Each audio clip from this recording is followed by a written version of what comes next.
Hello, everybody.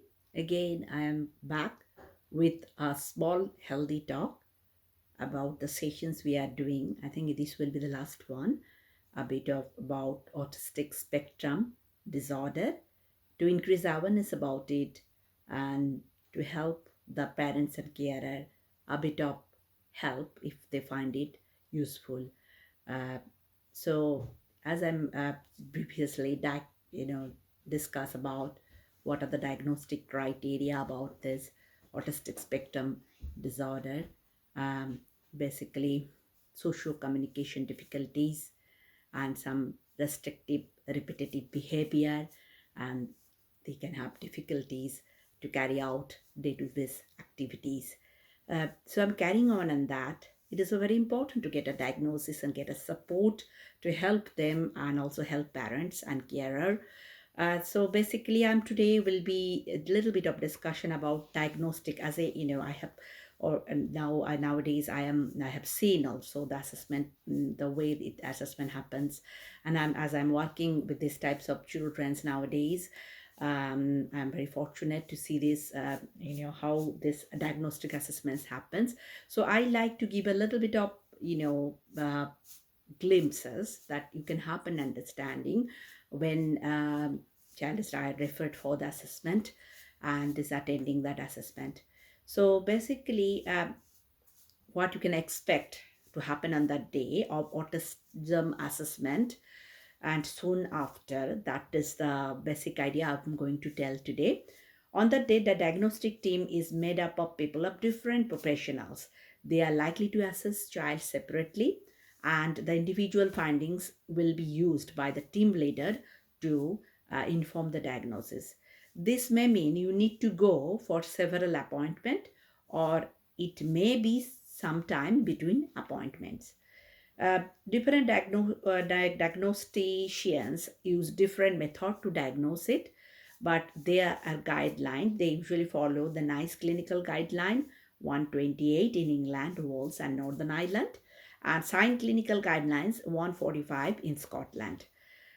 Assessment usually includes reports from all settings like school, nurseries, and of course on autistic specific development and family history, observation in more than one sitting, communication, behavior, mental health assessment, a physical examination, test and assessment for condition where it is appropriate.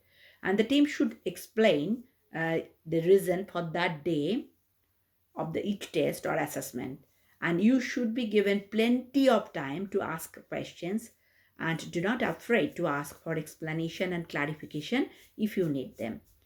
The diagnostic report, the diagnostician will tell whether or not they think that your child is autistic. They might do this on the day of assessment by phone or a letter date or in a written report that they send you by post.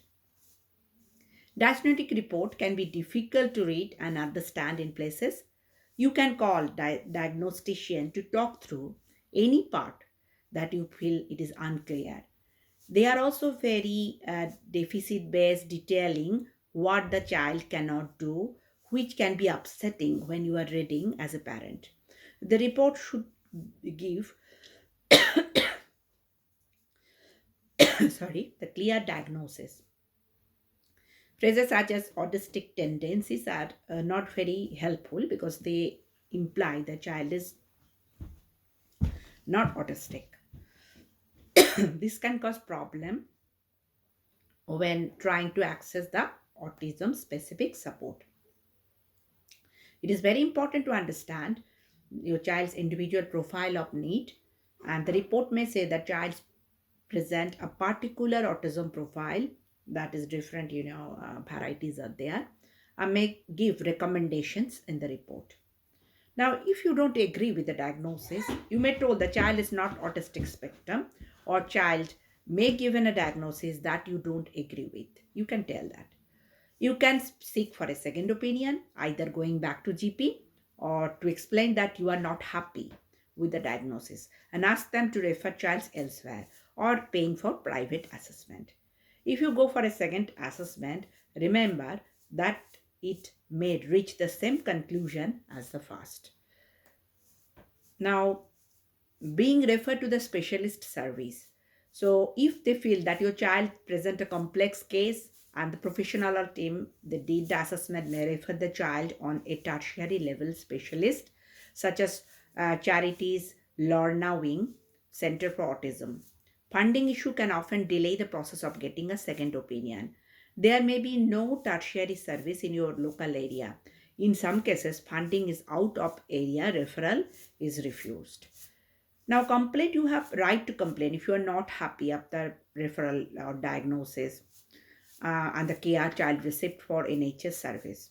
So, that is, you can, you know, anything you can do, your, opinion, and you can get help for that.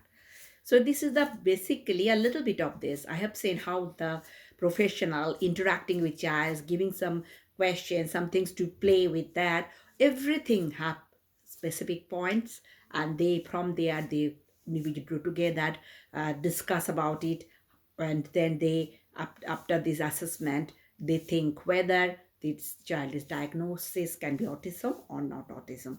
It is a very thorough examination, but it is I enjoyed, and the child, I saw that childs are also interacting and enjoying that. So it is not any threatful or fearful experience for them. So all about, I just tried a little bit of glimpses of these things, a nutshell.